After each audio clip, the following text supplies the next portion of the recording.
నమస్తే. 10 ఏళ్ల నిరీక్షణ, వేల కిలోమీటర్ల పాదయాత్రలు, లాఠీ దెబ్బలు, జైలు గోడలు ఇవన్నీ ఎవరి కోసం? కేవలం పార్టీ అధికారం కోసం. 2023 డిసెంబర్‌లో కాంగ్రెస్ జెండా తెలంగాణ గడ్డపై ఎగిరినప్పుడు ఆ కార్యకర్త కళ్ళలో ఆనందం చూశాం. కానీ సరిగ్గా ఏడాది తిరిగేసరికి అదే కళ్ళలో ఇప్పుడు ఆవేదన కనిపిస్తోంది. మేము తెచ్చిన రాజ్యంలో మాకే గుర్తింపు లేదా అని అడుగుతున్నారు. హస్తం పార్టీ సైనికులు.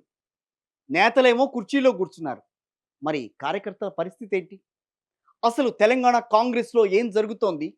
కార్యకర్తలు ఎందుకు రగిలిపోతున్నారు అనేది ఈ వీడియోలో చూద్దాం. సాధారణంగా అందరికీ తెలిసిందే, ఏ ఎన్నికల్లో అయినా గెలుపు ఓటములను నిర్ణయించేదనేది కార్యకర్త మాత్రమే. కాంగ్రెస్ దశాబ్ద కాలం పాటు అధికారం లేక అల్లాడిపోయింది. అప్పుడు వెన్నెముకగా నిలబడింది ద్వితీయ శ్రేణి నాయకులు, కార్యకర్తలే. బీఆర్ఎస్ బలంగా ఉన్న సమయంలోనూ ఎదురు దెబ్బలు తగిలినా ఎక్కడా వెనుకడుగు వేయకుండా ఇంటింటికి వెళ్ళి చెయ్యి గుర్తుకు ఓటు వేయించారు కార్యకర్తలు. ఆ కష్టమే నేడు కాంగ్రెస్ నాయకులను మంత్రులుగా, ఎమ్మెల్యేలుగా మార్చింది.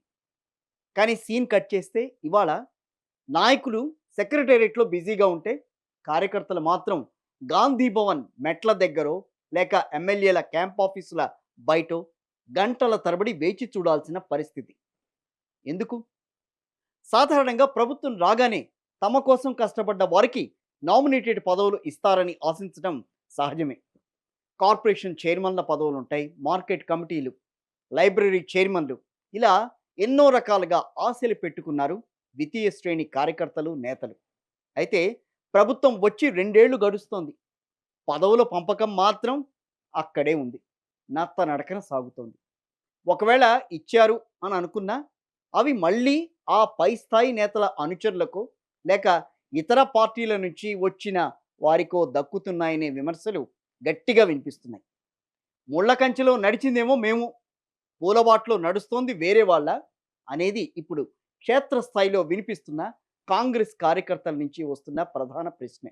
అయితే ఇందులో అతిపెద్ద షాకింగ్ అంశం ఏంటంటే, గ్రామాల్లో కొంతమంది కాంగ్రెస్ కార్యకర్తలు బీఆర్ఎస్ హయామే, అంటే బీఆర్ఎస్‌లోనే చాలా బాగుండేది అని బహిరంగంగానే వ్యాఖ్యానిస్తున్నారు.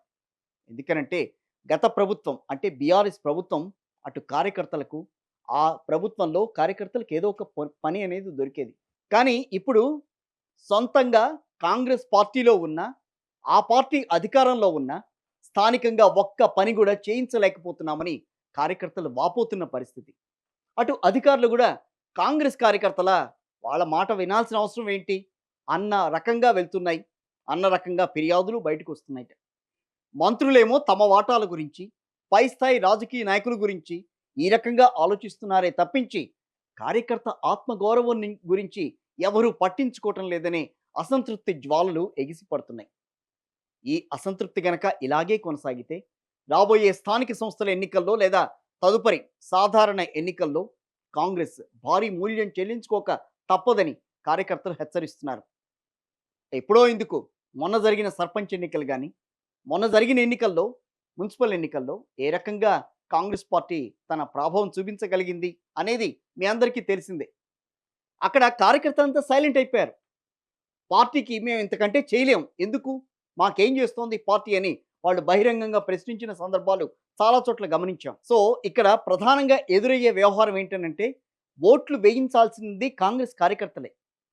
ఒకవేళ వాళ్ళే నిరుత్సాహపడితే ప్రత్యర్థి పార్టీలు ఆ అవకాశాన్ని స్పష్టంగా అందిపుచ్చుకుంటాయి. కాంగ్రెస్ కార్యకర్తలు ఏమనుకుంటున్నారు, మమ్మల్ని వాడుకుని వదిలేశారు అనే భావన వాళ్ళలో స్పష్టంగా నాటుకుపోయింది అని చెప్పుకోవాలి. ఇప్పటికైనా అధిష్టానం మేలుకోవాలి. ఏ పార్టీకైనా సరే కార్యకర్తలే ప్రాణం. అధికారం అనేది శాశ్వతం కాదు. 10 ఏళ్ల తర్వాత కాంగ్రెస్ పార్టీకి అధికారం వచ్చింది, మనం మాట్లాడుకున్నాం. కానీ ఆ అధికారాన్ని అందించే కార్యకర్త మాత్రం ఎప్పుడూ శాశ్వతమే. తెలంగాణ కాంగ్రెస్ నేతలు ఇప్పటికైనా ఏసీ గదుల్లో నుంచి బయటికి రావాలి. తమ కోసం చెమటోడ్చిన కార్యకర్తల కష్టాలను వినాలి. లేదంటే ఈ నిశ్శబ్ద విప్లవం కాస్త భవిష్యత్తులో పెను తుఫానుగా మారి పార్టీని దెబ్బతీసే ప్రమాదం మాత్రం ఉంటుంది. మరి కాంగ్రెస్ అధిష్టానం ఈ విషయంలో ఎలాంటి చర్యలు తీసుకుంటుంది అనేది రాబోయే రోజుల్లోనే తెలిసిపోయే అవకాశం ఉంటుంది. ఇది ఇవాల్టి మన స్పెషల్ స్టోరీ.